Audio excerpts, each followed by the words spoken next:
డబ్బు, అనారోగ్యం, ఉద్యోగం, వ్యాపారం, అప్పులతో బాధపడుతున్నారా? మీకోసమే launch your future program. Ahmedabad విమాన ప్రమాదం ఎంతటి విషాదాన్ని నింపిందో తెలిసిందే.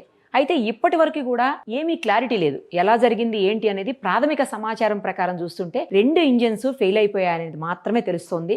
అది ఎలా జరిగింది ఏంటి అనేది కూడా ఇంకా క్లారిటీ లేకపోయినప్పటికీ కొన్ని విషయాలు అయితే చర్చకు వస్తున్నాయి. ఎందుకంటే 2 ఇంజిన్స్ కూడా ఒకేసారి ఆఫ్ అయిపోవటానికి బర్డ్ ఏదన్నా హిట్ చేస్తే అలాంటి అవకాశం లేదు అని చెప్పి ఇంతకుముందు పైలట్స్గా వర్క్ చేసిన వాళ్ళు కావచ్చు, లేకపోతే అందులో ఎక్స్పీరియన్స్ ఉన్న వాళ్ళు కావచ్చు, లేదు అంటే సేఫ్టీ ఆఫీసర్స్ కావచ్చు, వీళ్ళందరూ చెప్పేది ఏంటంటే బర్డ్స్ హిట్ చేసినప్పుడు ఇంజిన్ ఒకటి పోయినా రెండో ఇంజిన్ పనిచేస్తుంది, రెండో ఇంజిన్లోంచి ఫ్యూయల్ సప్లై అవుతుంది. అయినప్పుడు కొంత దూరం వరకు వెళ్ళి ఫ్లైట్ని ల్యాండ్ చేయటమా సేఫ్గా, లేదు అంటే చిన్న ప్రమాదంతో ఆగిపోయే అవకాశం ఉంటుంది అని చెప్తున్నారు. కానీ ఇక్కడ అలా జరగలేదు. 2 ఇంజిన్స్ కూడా సేమ్ టైం ఫెయిల్ అయిపోయాయి. దానికి రీజను చాలామంది ఇప్పుడు అంటే విశ్లేషకులు కావచ్చు, లేదు అందులో ఎక్స్పీరియన్స్ ఉన్నటువంటి క్యాప్టెన్స్ కావచ్చు, లేదు పైలట్స్ కావచ్చు, ఎక్స్ పైలట్స్ కావచ్చు, వీళ్ళందరూ కూడా ఒక్కటే దాని మీద అందరూ కూడా డిపెండ్ అయ్యి చెప్తున్నది ఏంటి అంటే ఫ్యూయల్ సప్లై పైప్ లైన్లో మెయిన్ స్విచ్ని ఆఫ్ చేశారు అని. దర్యాప్తులో కూడా ఇది బయటకు వచ్చింది అని చెప్తున్నారు. ఇంకా పూర్తిగా సమాచారం అయితే బయటికి రానప్పటికీ కూడా మొత్తం యాక్సిడెంట్ అయినప్పటి నుంచి ఇప్పటి వరకు జరిగిన ప్రతి దాన్ని విశ్లేషించుకుంటూ పోతే, అలాగే ఎక్స్పీరియన్స్ ఉన్న వాళ్ళు చెప్పే చూస్తే ఒక్క విషయం అయితే క్లియర్గా అర్థమవుతుంది. ఏదైతే ఫ్యూయల్ సప్లై పైప్ లైన్ ఉందో దాంట్లో ఉన్నటువంటి మెయిన్ స్విచ్ని ఆఫ్ చేశారు అని చెప్తున్నారు. కానీ బయలుదేరే ముందు, ఎందుకంటే అది ఢిల్లీ నుంచి అహ్మదాబాద్కి వచ్చింది, అహ్మదాబాద్లో 2 hours అక్కడే గ్రౌండ్లోనే ఉంది. ఆ టైంలో చాలా వరకు మెయింటెనెన్స్కి సంబంధించిన సిబ్బంది ఎవరైతే గ్రౌండ్ లెవెల్లో సిబ్బంది ఉంటారో వాళ్ళన్నీ కూడా చెక్ చేశారు, తనిఖీ చేశారు. మొత్తం క్లియరెన్స్ ఇచ్చిన తర్వాతనే పైలట్ ఫ్లైట్ని తీసుకుని బయలుదేరడం జరుగుతుంది. పైలట్కి ఈ విషయంలో సంబంధం ఉండదు.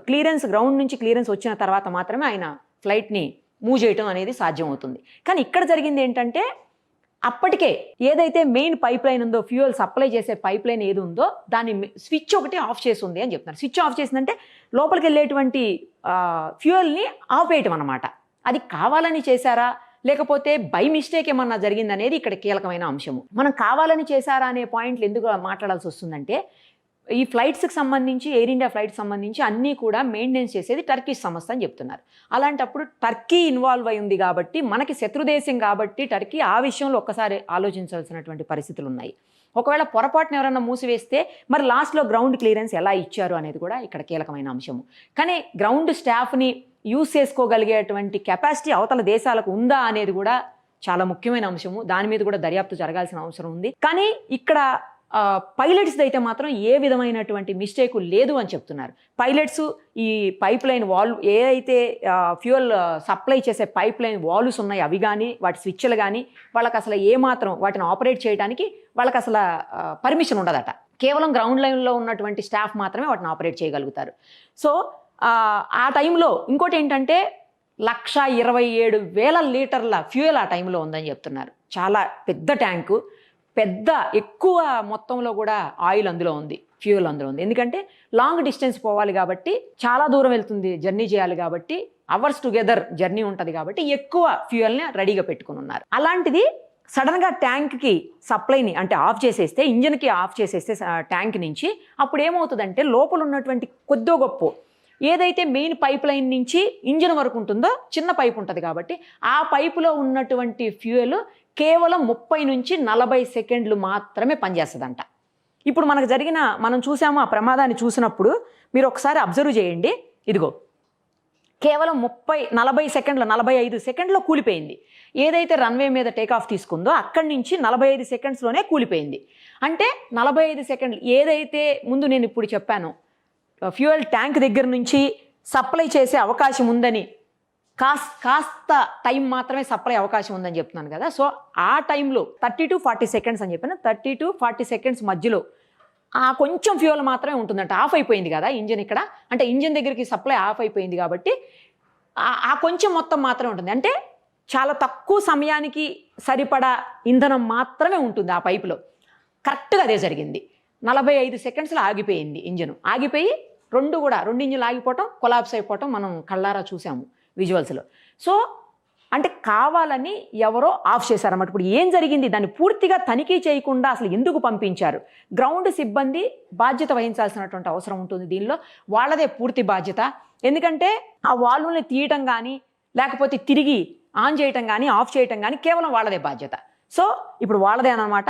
ఇంకొకటి మెయిన్ చూడండి, ఫ్యూయల్ ట్యాంక్స్ దీనికి అంటే బోయింగ్ 787 ఫ్యూయల్ సిస్టంలో ముఖ్యమైన విషయాలు ఏంటంటే ఆ ట్యాంక్లో సెంటర్ ట్యాంక్ వచ్చి 67.5 టన్నులు ఉంటుందంట. అయితే ప్రతి వింగ్లో కూడా 16.9 టన్స్ ఉంటుందని చెప్తున్నారు.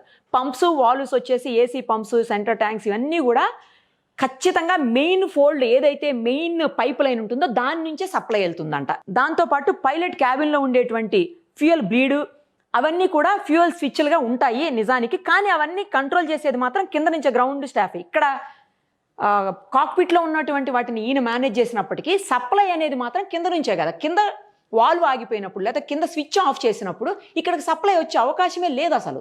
సో మనకు అదే తెలుస్తుంది. సాంకేతికంగా కూడా ఏ రకంగా చూసినా కూడా అదిగో ఇదే రాశారు చూడండి, ఫ్యూయల్ మెయిన్ వాల్వ్ను కనుక క్లోజ్ చేసేస్తే పైపులో మిగిలి ఉన్నటువంటి ఫ్యూయల్తో ఇంజన్లో కేవలం 30 నుంచి 40 సెకండ్లు మాత్రమే నడుస్తాయి. ఆ సమయంలో 625 అడుగులు ఎత్తు మాత్రమే చేరుతుంది. మనం చూసాం 700 అడుగులు మాత్రమే వెళ్ళింది ఈ ఫ్లైట్. అంటే కరెక్ట్గా అన్నీ సరిపోతున్నాయి.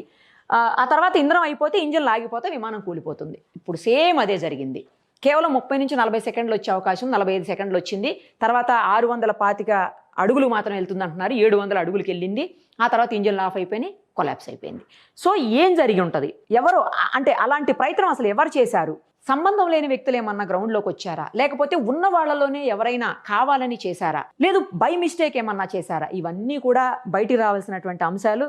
స్పష్టంగా దర్యాప్తులో ఇవన్నీ ఏవైతే ఇప్పుడు మనం చెప్తున్నామో అవన్నీ కూడా కంపల్సరీ దర్యాప్తులో బయటికి రావాల్సినటువంటి అంశాలే.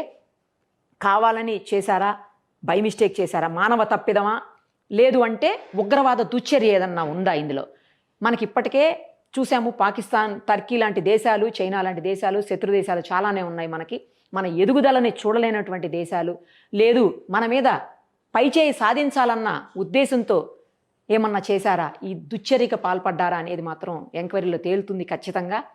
ఇంకొకటి, బ్లాక్ బాక్స్ అనేది బయటకు వస్తే అందులో కూడా క్లారిటీగా క్లియర్గా కేవలం కాక్పిట్లో వీళ్ళు మాట్లాడుకునేవే కావు, అందులో ఏం జరిగింది, సాంకేతికంగా ఏమన్నా ఇబ్బందులు ఉన్నాయా, లేకపోతే ఇంజిన్ పరంగా ఏమన్నా ఇబ్బందులు ఉన్నాయా, లేదు ఫ్యూయల్లో ఏదన్నా డిస్టర్బెన్సెస్ ఉన్నాయా, లేదు కంటామినేటెడ్ ఫ్యూయల్ ఏమన్నా వెళ్ళిందా. కంటామినేటెడ్ ఫ్యూయల్ వెళ్ళినా కూడా ఇవన్నీ కూడా బ్లాక్ బాక్స్లో బయటపడతాయి అంటున్నారు. దీన్ని డీకోడ్ చేస్తే అది త్వరలోనే బయటకు వస్తుంది అనుకోండి. ఇంకొక అంశం ఏంటంటే ఇక్కడ ఒకవేళ ఫ్యూయల్ ఏమన్నా కంటామినేషన్ జరిగే అవకాశం ఉంది. అది అసలు ఎట్టి పరిస్థితుల్లో జరగదని ఇందాక మనకి ఫ్లైట్ సేఫ్టీ ఆఫీసర్ ఎవరైతే ఉన్నారో ఆయన కూడా చెప్పున్నారు. ఆయన చెప్పిన దాంట్లో మనకు అర్థమైంది ఏంటంటే, మనకి దాన్ని చూస్తే అర్థమైంది ఏంటంటే ఆయన చెప్పిన తర్వాత ఎక్కడా కూడా ఇది సేఫ్టీకి సంబంధించి, అంటే ఫ్యూయల్ సేఫ్టీకి సంబంధించి ఫ్యూయల్ని కంటామినేట్ అయ్యేలాగా ఎక్కడ కూడా అసలు అవకాశం ఇవ్వరు అని చెప్తున్నారు. చాలా పెద్ద పెద్ద స్థాయిలోనే అన్నీ క్లీన్గా క్లియర్గా చెకింగ్స్ జరుగుతాయి. ఏ మాత్రం తేడా వస్తే ఆ ట్యాంక్ వెనక పంపించి కొత్త ట్యాంక్ తీసుకొచ్చి పోస్తారు అని చెప్తున్నారు. మరి అదేమన్నా బై మిస్టేక్. కానీ ఆయన ఇందాక చెప్పిన దాంట్లో ఏంటంటే చుట్టూరు పేపర్సు, వాళ్ళు ఏమైనా తిన్న పదార్థాలకు సంబంధించినవి అక్కడ పడేస్తారని చెప్పి, దాని ఏమన్నా వచ్చి పొరపాటుని ఇందులోకి వచ్చి అది కూడా అవకాశం లేదు అసలు చెప్పాలంటే. ఎందుకంటే పార్ట్స్కి ఏమన్నా తగులుతుందేమో, రన్నింగ్ పార్ట్స్కి ఏమన్నా వెళ్ళి అంటుకుంటాయేమో, కానీ ఫ్యూయల్ ట్యాంక్లోకి వెళ్ళే అవకాశం అయితే లేదు. డైరెక్ట్ దీని నుంచి ఏదైతే ట్యాంకర్ వస్తుందో డైరెక్ట్ దాని నుంచి ట్యాంకర్ నుంచి పోసేస్తారు కాబట్టి ఆ అవకాశం కూడా లేదు. సో ఇదేదో ఖచ్చితంగా కావాలని చేసినటువంటి దుశ్చర్యగానే భావించాల్సిన పరిస్థితులు అయితే ఇప్పుడు కనిపిస్తున్నాయి. ఏదైనా బ్లాక్ బాక్స్ అనేది డీకోడ్ చేసేస్తే మొత్తం వస్తుంది. కానీ ఇంతమంది మరణానికి, ఇంతమంది ఏడుపులకు కారణమైన వాళ్ళు ఒకవేళ మానవులే కావాలనే దేశం కానీ మానవులు కానీ ఎవరన్నా చేస్తే మాత్రం ఖచ్చితంగా శిక్ష అనుభవించే తీరుతారు.